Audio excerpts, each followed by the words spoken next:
Famille interne, 3e série. Voilà, j'ai pris le temps de découvrir un petit peu 8 autres sous-personnalités. Je vais pas citer les 16 premières, hein, puisque sinon ça va faire peut-être un peu beaucoup. Voilà, se référer aux 2 vidéos précédentes sur le sujet pour les découvrir. En revanche, je vais juste un tout petit peu parler de la fatiguée dont j'avais parlé dans la première vidéo.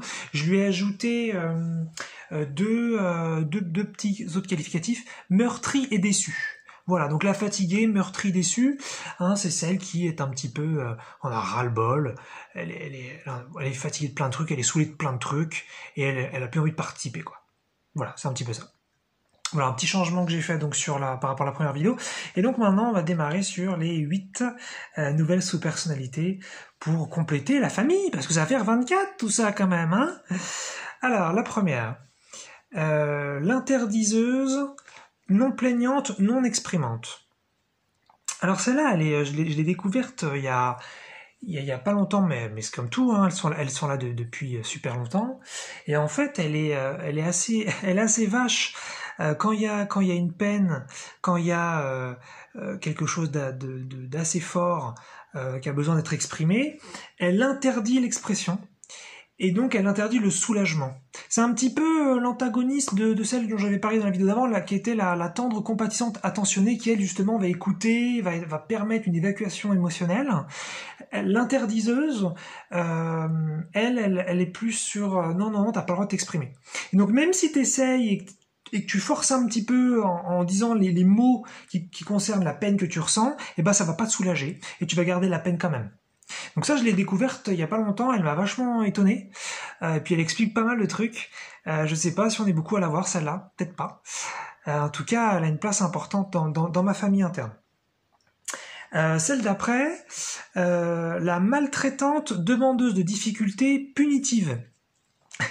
Alors elle est un peu de la même famille que la destructrice ou de la dénigrante, mais elle est pas tout à fait pareille. Je l'ai repérée, en fait, elle demande clairement de la souffrance.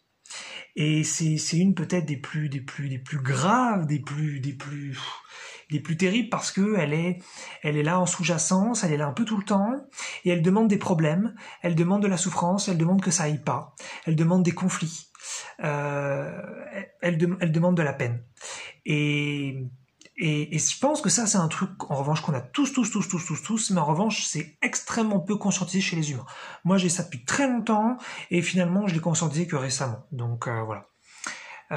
Donc la maltraitante, elle rigole pas, elle demande vraiment de la maltraitance, elle demande de la maltraitance dans les relations, elle demande de la maltraitance de la part de l'univers, elle demande de la maltraitance financière, de la maltraitance amoureuse, elle demande de la maltraitance un peu partout. Dans une dose en revanche, je dirais fixe. Alors, c'est-à-dire que si je reçois trop de maltraitance que la dose demandée, là à ce moment-là, va y avoir, ça va merder, ça va pas fonctionner parce qu'il faut quand même une certaine dose. C'est qu'ensuite il va y avoir équilibre. Mais c'est super intéressant, ça permet aussi de voir pourquoi on a nous les humains plein de problèmes. C'est qu'a priori on a une partie de notre humanité, à la fois individuelle et collective, qui demande des problèmes, chose qu'on s'en rend pas compte. Donc il faut beaucoup conscientiser pour voir ça. Allez, une suivante plus sympa, la sociable. Celle-là, elle est super vieille chez moi, et pourtant je l'avais même pas vue dans les 16 premières, c'est marrant. Comme quoi, hein, parfois, on vérifie les trucs plus tard. Alors, la sociable, c'est un petit peu peut-être celle que j'utilise peut-être un peu principalement dans les vidéos, même si j'avais dit que c'était la lucide pensante, peut-être qui était la principale, mais peut-être qu'elles fonctionnent ensemble. Après, c'est pas hyper clair, hein. Est-ce qu'il y en a voilà, est-ce qu'il y a des sortes de groupes dans la famille interne, est-ce qu'il y a des communautés, je sais pas. Mais la sociable, c'est celle, voilà, qui est souriante, qui est avenante, qui est aimable, qui, quand elle rencontre quelqu'un dans la rue, qui lui demande un renseignement, elle est super sympa. Quand elle rencontre quelqu'un pour la première fois dans une soirée, elle est super sympa. Et donc, c'est ce que peut-être certains appellent le masque social, mais c'est pas ça. Enfin, j'ai pas l'impression, je vais quand même rester humble. Je pense que dans mon cas, la sociable, ce n'est pas un masque, c'est simplement une sous-personnalité. Donc, Si par exemple vous deviez me rencontrer et que j'étais super sympa, c'est pas que c'est faux, c'est que c'est une sous-partie. Voilà, donc il en existe d'autres qui sont moins agréables. C'est plutôt ça. Donc voilà. Mais après, le masque social, c'est différent parce qu'on est plus sur en général quelque chose d'un peu hypocrite où on essaye de faire bien même quand on n'aime pas les gens par exemple. Alors que là, la sociable, elle aime sincèrement les gens. Voilà, elle a vraiment envie que ça se passe bien, que ça soit rigolo. Voilà, elle est en général elle bosse un peu avec la blagueuse, mais la sociale peut tout à fait ne pas du tout faire de blagues, et donc elles ont quand même des rôles un peu différents. La suivante, l'ambitieuse désirante. Alors elle est magique, elle est génialissime. En fait, c'est une partie de moi qui a une imagination absolument débordante. Et là, je vais me permettre de dire bien supérieure à la moyenne, en tout cas la moyenne conscientisée, la moyenne que l'on peut percevoir chez les gens, parce que a priori c'est ce que je décris là, c'est chez tout le monde, mais moi je l'ai pas forcément vérifié chez tout le monde. Elle est capable de faire des listes de rêves, de choses à accomplir, à vivre, à être, à avoir, des listes gigantesques. Elle va très très loin. Elle s'arrête devant rien. Elle est hallucinante. Je l'utilise plus trop. Je suis dans une période de fin de cycle où je l'utilise plus trop, mais pendant plusieurs années, elle était très très présente et je l'adorais. Vraiment, je me souviens, je faisais un exercice qu'on appelle dans le milieu de la loi d'attraction, le dream building. C'est voilà, on prend une feuille et on écrit tous les trucs qu'on voudrait vivre. Et puis il y a plein de gens qui ont du mal avec cet exercice parce qu'ils se rendent compte que les trucs qu'ils écrivent, ils peuvent pas tellement les vivre et donc ça leur fait du mal et finalement ça les freine dans l'exercice. Et moi, je trouve que j'avais cette sous-personnalité qui était assez active puisque je pouvais écrire plein de trucs et ça me faisait des émotions de ouf et j'avais trop envie. Alors ça ne voulait pas dire du tout qu'après j'allais réussir à vivre les choses écrites, pas du tout. Là-dessus, je suis peut-être comme tout le monde. Mais en revanche, j'avais une imagination, j'avais une envie, j'avais une soif de plein de choses, j'avais plein d'idées, j'avais envie de faire plein de trucs. Donc voilà, elle est super sympa, elle est inarrêtable. Elle est inarrêtable. Ensuite, je vais parler de l'audacieuse, qui en fait est un petit peu fonctionne un peu de pair avec l'ambitieuse désirante. L'ambitieuse désirante, elle est plus un peu passive. C'est-à-dire qu'elle est capable d'avoir une imagination débordante, mais elle n'est pas dans l'action. Voilà, elle peut imaginer des trucs de ouf, elle désire des grands événements, des grandes possibilités, mais elle n'est pas dans l'action. Et c'est l'audacieuse qui justement, elle va se bouger. Et elle est en mode plus, j'en ai rien à faire, je le fais, je m'en fous de ce qu'on va penser de moi, j'y vais à fond, je fais des trucs de dingue. Et donc voilà, c'est un couple assez sympa, une qui finalement bosse l'imagination et une qui bosse l'action. Et donc voilà, elle est pareil, l'audacieuse, parfois elle est très très impressionnante. Elle peut par exemple, alors qu'il y a une piste de danse et il y a plein de monde, mais la piste de danse est vide parce que la soirée a peut-être même a démarré, mais même s'il y a quand même plein de gens et on sent bien qu'à un moment donné les gens vont quand même se mettre à danser. Et ben l'audacieuse, elle fait vas-y, moi je m'en fous, je vais danser devant tout le monde sur la piste. Et c'est ce genre de trucs vachement marrants qui peuvent être impressionnants quand même quand on se rend compte qu'on est en train de le faire. Mais voilà, ce genre de truc, et elle y va et elle se pose pas de questions. Voilà, elle est prête à faire plein de trucs que d'autres ne sont pas forcément prêts à faire. Peut-être qu'il y a une histoire aussi de comparaison, peut-être qu'il y a une histoire un peu d'ego là-dedans, mais peu importe, elle est super cool et puis voilà, ça fait parfois des super résultats. Je vais parler maintenant de la rebelle. Alors la rebelle, elle est peut-être de la même famille que la justicière, mais c'est pas tout à fait la même chose. La justicière, elle est dans un objectif de dénoncer et potentiellement de changer les choses, en tout cas par le verbe. Voilà. C'est-à-dire qu'on dénonce, peut-être on se plaint, et voilà. Et puis on espère que peut-être on nous écoute, et puis peut-être que les choses changent. Bien sûr, c'est pas le cas, mais voilà, c'est un petit peu l'énergie de la justicière. La rebelle, elle a même pas envie de s'emmerder finalement à faire justice. La rebelle, elle dit tu m'emmerdes, je veux pas de tes règles du jeu, je veux pas de ce qui m'embête. Ça m'intéresse pas, au revoir. C'est une énergie très très très forte, mais finalement qui simplement met une distance et se sépare. Donc, pour donner un exemple, donc la justicière, elle serait prête à remettre en question énormément de choses qui, selon elle, ne vont pas dans l'univers, ne vont pas en spiritualité, et la rebelle, elle va plutôt dire, écoute, ça me fait chier tout ça, moi je me casse de la planète, j'en ai rien à foutre, c'est pas pour moi.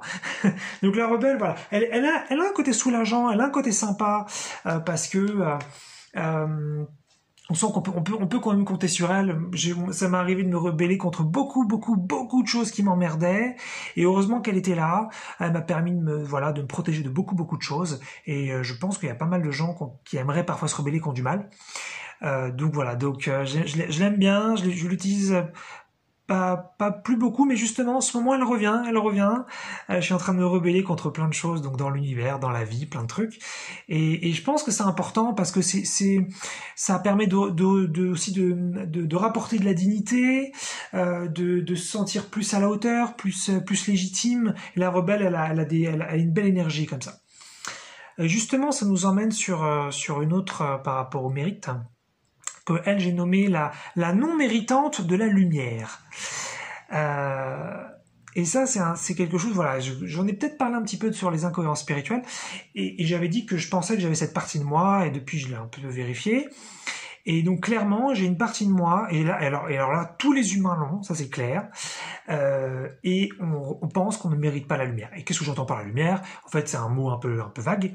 Je veux dire par là que on pense qu'on mérite pas d'être heureux, on mérite pas l'amour, on mérite pas que la communication avec le divin, on mérite pas la création consciente, on mérite pas de ne pas vieillir, on mérite pas de pouvoir contrôler notre existence, que ce soit physique ou autre, on mérite pas de choisir donc notre destinée, on mérite pas d'avoir des capacités psychiques, d'avoir des capacités internes très puissantes qui pourraient impacter notre quotidien.